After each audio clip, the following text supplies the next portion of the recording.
किया जा रहा है। तो इम्पोर्टेंट बात है, जनगणना बराबर क्यों नहीं करना चाहते? वो भी अगर जाति के आधार पर गिनती हो गई तो ब्राह्मण जी की भी तो गिनती होगी, तो 3.5% है। अब 3.5% है तो हिंदू के नाम पर वो कहता हम बहुसंख्यक है, वो हिंदू के नाम पर कहता हम बहुसंख्यक है 3.5%। मुसलमानों का 5 गुना ज्यादा अल्पसंख्यक ब्राह्मण है। अगर मुसलमान को 15% मान लीजिए, ये 3%, तो 5 गुना ज्यादा अल्पसंख्यक है,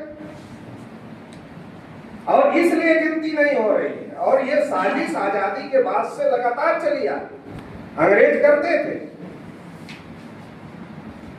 जब सबको वोट का अधिकार मिल गया तो ब्राह्मणों ने सोचा कि अब भारत पर हमारा कब्जा कैसे हो?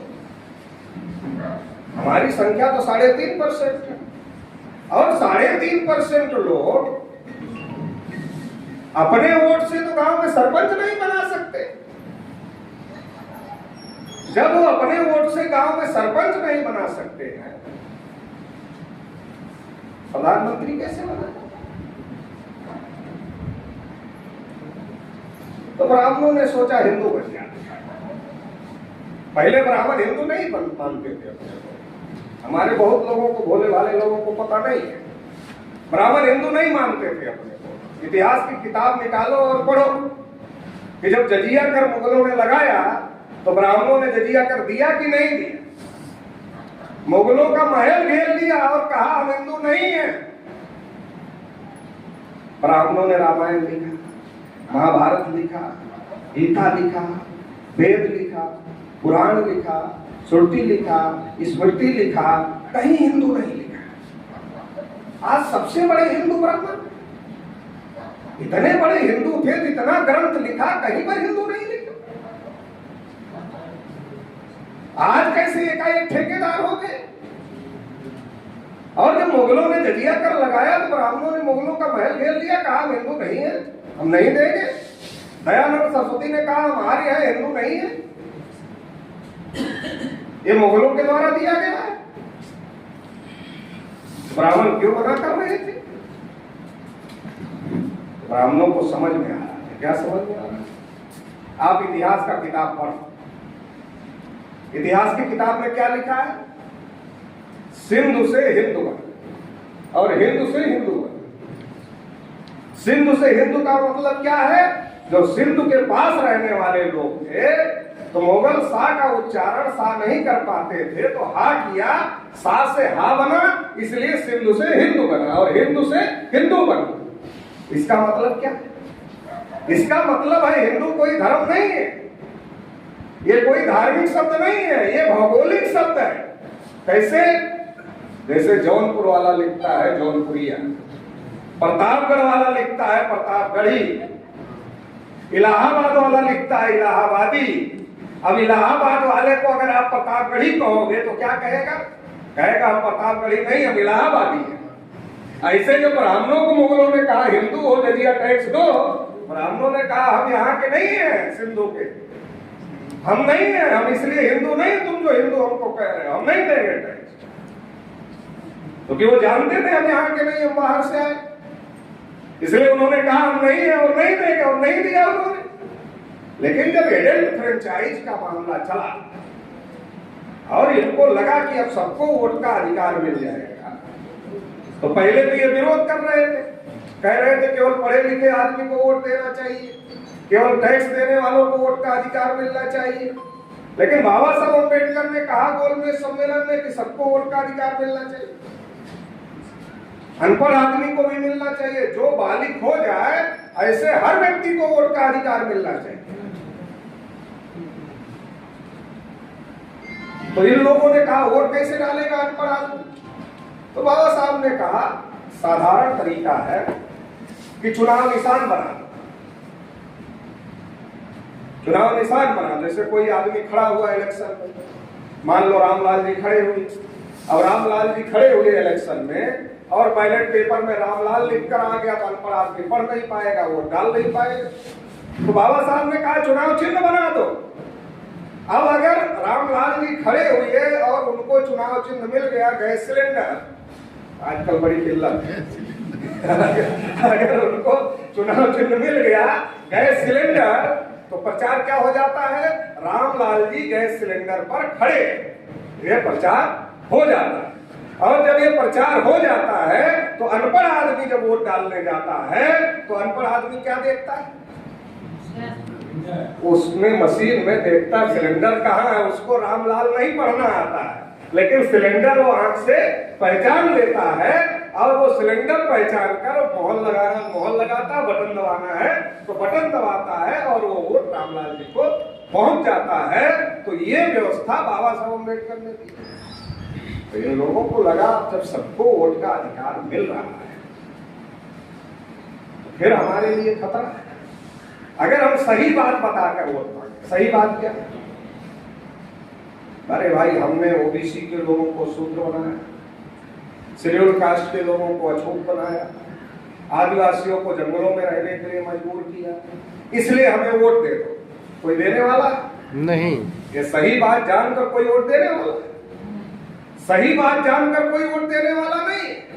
तो जो कल तक अपने को हिंदू नहीं मानते थे वो हमारे गली मोहल्ले में आना शुरू हुए और कहा तुम भी हिंदू, हम भी हिंदू, गर्व से कहो हिंदू, जात पात की करो विदाई, हिंदू हिंदू भाई भाई।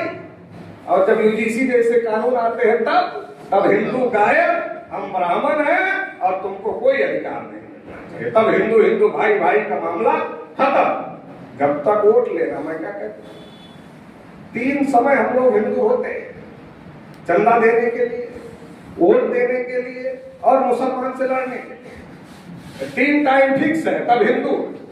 बाकी आप चौराहे पर जाकर पूछ लो भैया क्या हो, नहीं कहेगा हम हिंदू हैं तब नहीं कहेगा हिंदू है।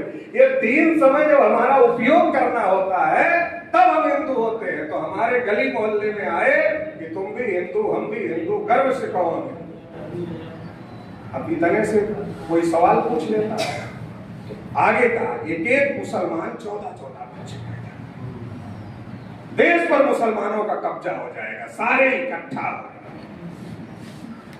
अब अपने आदमी को जब देश की बात आ जाती है तो वो सब कुछ भूल जाता है, कहता पहले देश देखेंगे, दूसरी बात बात में, क्योंकि हम इस देश के हैं तो दर्द भी हमको इस देश का है। तो जब हम इस देश के हैं, जब कोई देश की बात करता है तो अपना सब कुछ बलिदान करके खड़े होने के लिए तैयार है। तो हमारे लोगों ने सोचा कि देश खतरे में है, लग रहा है मुसलमान ज्यादा बच्चे पैदा कर रहे हैं, तो 200 साल बाद, 300 साल बाद, 400 साल बाद, 500 साल बाद, हो सकता 1000 साल लग जाए, हो सकता 1500 साल लग जाए, 2000 साल लग जाए। जब मुसलमान पैदा करते करते करते करते करते करते संख्या बढ़ा लेंगे तब देश पर कब्जा करेंगे। इसको रोकना है, तो रोकने के लिए हमारे लोग कितने समझदार थे कि 1000 साल मुसलमान पैदा करके संख्या बढ़ाते तब कब्जा करते। ये बताया किसने? पंडित जी ने। और ये समझ गए हमारे लोग और सपोर्ट कर दिया 3.5 वाले। इतनी बड़ी बात समझ गए और इतनी छोटी बात नहीं समझ पाए कि पंडित जी बता रहे हैं अरे ज्यादा संख्या से कब्जा होता है, जब मुसलमान पैदा करते करते बढ़ा लेंगे तब कब्जा करेंगे। तो हमारी तो आज ही संख्या ज्यादा है तो हम ही कब्जा क्यों नहीं कर लेते। ये छोटी बात नहीं समझ पाए और वो बड़ी बात 1000 साल बाद वाली समझकर उनको समर्थन दे दिया। तो ये जो मामला है ये टोटल मामला राजनीतिक मामला है, ये धर्म वरम का मामला नहीं है। ये 3.5% लोग हम लोगों का समर्थन हासिल करने के लिए धर्म का मुद्दा उठा रहे हैं। ये हिंदू कोई धर्म वरम नहीं है, ये एक भौगोलिक शब्द है जो इतिहास की किताब में पढ़ाया जाता है। और अगर ये धर्म होता तो जो जो धर्म ग्रंथ है उसमें लिखा होता, कहीं नहीं लिखा हिंदू, और उन्होंने ही लिखा, हमने तो लिखा नहीं, कहीं नहीं लिखा। जब हम ये प्रचार कर रहे हैं तब वो कह रहे हैं नहीं ये तो सनातन है। अब सनातन है तो सनातन किसका है? ये तथागत बुद्ध के प्रवचन में है सनातन, ये भी उनका नहीं है। भंते जी है ये सनातन तथागत बुद्ध के प्रवचन से लिया गया शब्द है। तो हम लोगों को, हम जो खास बात आप लोगों को समझाना चाहते हैं वो खास बात ये है कि अंग्रेज गिनती करते थे आजाद भारत में क्यों बंद हो गई। उसका रीजन था कि आजाद भारत में चुनाव होने वाला है और जब चुनाव होता और हर बार जाति आधारित गिनती होती और पता चलता कि ये 3.5% है तो 3.5% लोग ही हर जगह बैठे हुए। ओबीसी के दिमाग की बत्ती तो एक आध बार जलती ना कि हम 60-65% हैं, ये 3.5 वाला हर बार जीत रहा, हर बार जीत रहा, हर बार जीत रहा, हम क्यों नहीं जीतते। अभी जैसे सेंट्रल गवर्नमेंट की बात कर लिया जाए तो आजादी के 78 साल में एक भी शेड्यूल कास्ट की पार्टी सेंट्रल गवर्नमेंट में, एक भी शेड्यूल ट्राइब की पार्टी सेंट्रल गवर्नमेंट नहीं बना पाई, एक भी ओबीसी की पार्टी 5 साल के लिए सेंट्रल गवर्नमेंट नहीं बना पाई। चौधरी चरण सिंह बहुत कुछ कम समय के लिए बने थे, देवगौड़ा बहुत कम समय के लिए बने, कोई नहीं बना पाए। तो कौन लोग कब्जा किए हुए हैं सेंट्रल गवर्नमेंट। संख्या तो 85-90% हम लोगों का, एक भी माइनॉरिटी की पार्टी नहीं बना पाई। रोज मुद्दा छिड़ा रहता है कि मुसलमानों के खिलाफ लोग बोलते रहते। तो सवाल है कौन लोग बना रहे हैं और लड़ हम रहे हैं आपस में। बना वो लोग रहे हैं, लड़ हम रहे हैं आपस में, क्योंकि हमको लड़ाया जा रहा है।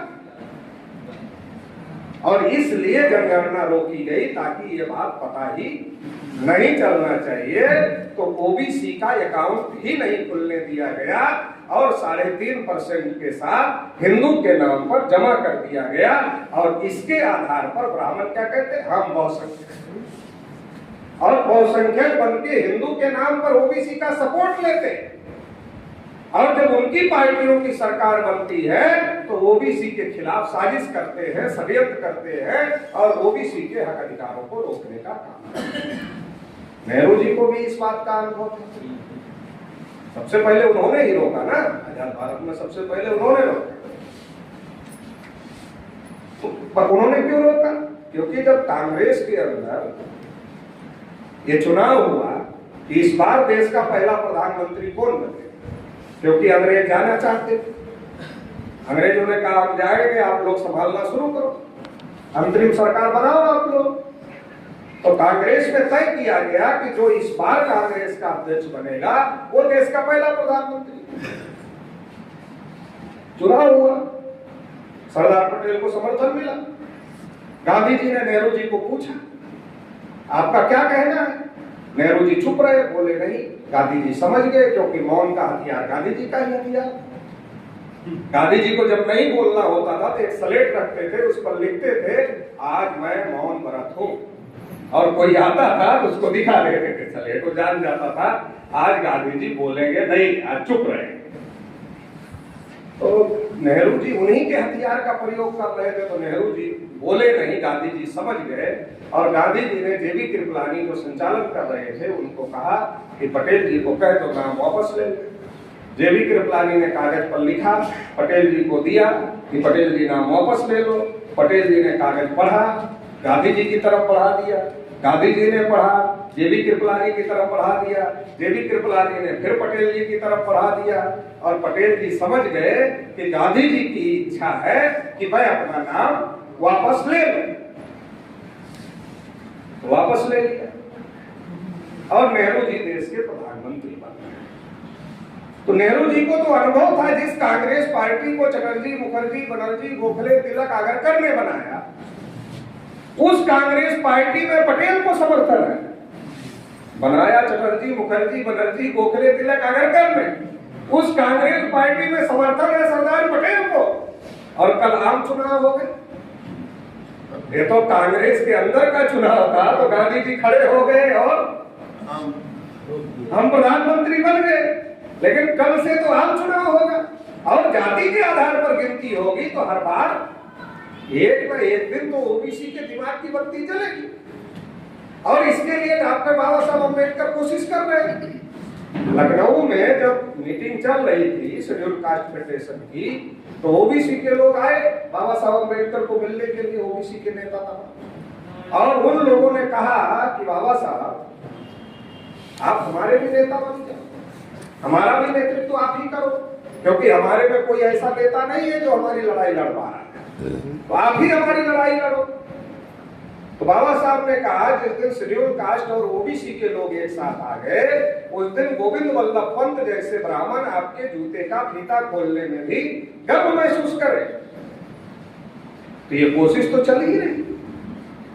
तो नेहरू जी को लग रहा था कि अगर ओबीसी की अलग गिनती होगी, ओबीसी को रिजर्वेशन मिलेगा, तो एससी एसटी को तो पहले ही मिलना है, और अगर ओबीसी को भी मिल गया तो ये जो अम्बेडकर कोशिश कर रहे हैं ये तो आसान हो जाएगा। क्यों? शेड्यूल कास्ट रिजर्व कैटेगरी है, शेड्यूल ट्राइब रिजर्व कैटेगरी है, अगर ओबीसी को भी इसी समय रिजर्वेशन मिल गया तो ओबीसी भी रिजर्व कैटेगरी हो जाएगा। तो ये रिजर्व कैटेगरी वाले इकट्ठा हो जाएंगे, और इकट्ठा हो जाएंगे तो 74.5% 74.5% हो जाएंगे, और माइनॉरिटी तो इनके साथ चला ही जाएगा। तो फिर इस देश में हम लोग सरकार नहीं बना पाएंगे। इसलिए नेहरू ने सबसे पहले रोका, 2 बार नेहरू ने रोका, 1951 में और 61 में, 71 और 81 में इंदिरा जी ने रोका, 91 में नरसिम्हा राव ने रोका, और 2001 में अटल जी ने। वैसे अटल जी ओबीसी के प्रिय नेता है। अगर ओबीसी के आदमी को पूछिए कि देश में सबसे बढ़िया नेता कौन है, कहते अटल जी। क्यों कहते? उनको नहीं पता क्यों बढ़िया, अगर पूछ लो 4 काम बता दो, वो नहीं पता है। वो सुने हैं कि अटल जी बढ़िया नेता थे, इसलिए बोलते हैं अटल जी बढ़िया नेता थे। और ऐसे कुछ नौजवान टीचर थे, पहले पूछा पुरानी पेंशन नहीं चाहिए क्या आप लोगों को? कहा नहीं, अभी तो दिल्ली गए थे उसके लिए, लड़ने के लिए। आपने कहा किसने रोका था? कहा ये नहीं पता है। हमने कहा ये आपके प्रिय नेता अटल जी ने ही रोका था। तो अपने लोग प्रचार तंत्र के शिकार हो जाते हैं। मुलायम सिंह जाति के नेता, मायावती जाति के नेता, काशीराम जाति के नेता, लालू यादव जाति के नेता, अटल बिहारी देश के नेता। ये प्रचार है। जब अटल बिहारी की बात आएगी तो वो ब्राह्मण के नेता नहीं, फिर वो देश के नेता, और बाकी सब अपनी अपनी जाति के नेता। तो ये प्रचार तंत्र है, और ये प्रचार तंत्र को हमारे लोग समझ नहीं पाते हैं और वैसा ही बोलते रहते हैं। तो अटल जी ने रोका 2001, और 2011 में मनमोहन सिंह देश के प्रधानमंत्री थे। तो हम लोगों ने सोचा कम से कम पहली बार कोई गैर ब्राह्मण देश का प्रधानमंत्री है, तो इस बार कुछ संभावना बन सकती है। तो 51,000 कार्यक्रम पूरे भारत में हम लोगों ने लगाए, और पर्चे में लिखा कि देश में जानवरों की गिनती होती है मगर ओबीसी की गिनती नहीं होती। और ये पर्चा जितने ओबीसी एससी एसटी के बड़े नेता थे उनके यहाँ हम लोग पहुंचाए तो उसका असर हुआ। असर क्या हुआ? पार्लियामेंट में मामला गर्म हो गया। 3 दिन पार्लियामेंट बंद हो गई। लालू जी ने कहा जानवरों की गिनती करते हो, हमारी नहीं करते। गोपीनाथ मुंडे ने कहा गाय बैल गिनते हो, हमको नहीं गिनते। लगभग जितने बैकवर्ड शेड्यूल कास्ट के नेता थे सबने लगभग होकर के इस मुद्दे को उठाने का काम किया, और संसद 3 दिन बंद हो गई। मनमोहन सिंह जी सामने आए और मनमोहन सिंह जी ने कहा कि हम गिनती करें। मनमोहन सिंह जी बोलते कम थे, एक बात बोले कि हम करेंगे, तो हम लोगों को लगा कि अब हो जाए। लेकिन कांग्रेस वालों ने बाद में कहा अरे नेहरू जी ने नहीं किया, इंदिरा जी ने नहीं किया, अरे अटल जी ने भी नहीं किया। तो मनमोहन सिंह को चुप करवा दिया और प्रणब मुखर्जी को जिम्मेदारी लगा दिया। प्रणब मुखर्जी देखेंगे, आप चुप रहिए, बात बोले तो भी चुप कर। तो प्रणब मुखर्जी ने क्या किया? जैसे अभी हो रहा वैसे प्रणब मुखर्जी ने जनगणना में ओबीसी की जनगणना नहीं किया, और बाद में सोशियो इकोनॉमिक सर्वे किया, जिसकी रिपोर्ट आज तक सरकार ने पब्लिश नहीं किया। कहा इसमें बहुत सारी कमियां हैं, इसलिए इसकी रिपोर्ट पब्लिश नहीं की जा सकती है, और आज तक पब्लिश नहीं। और इस मुद्दे को दबाने के लिए क्या किया? बाबा रामदेव और अन्ना हजारे को मैदान में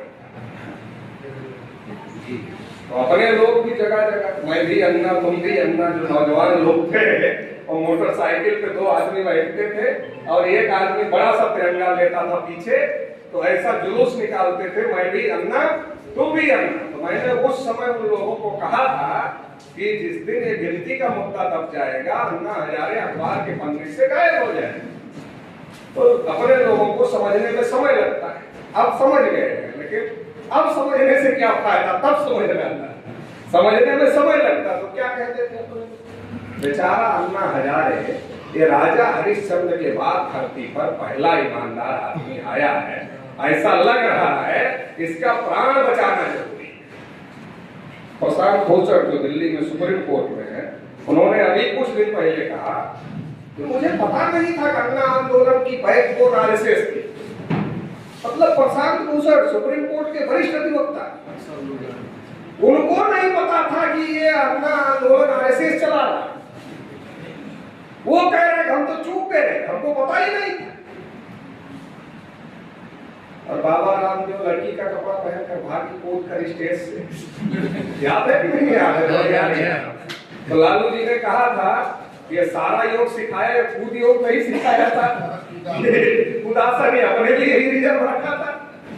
तो ये सारी नौटंकी ओबीसी की गिनती को दबाने के लिए की गई और इस आंदोलन की पीठ पर सवार होकर नरेंद्र मोदी सत्ता में आ गए, क्योंकि इसकी रीढ़ की हड्डी आरएसएस है।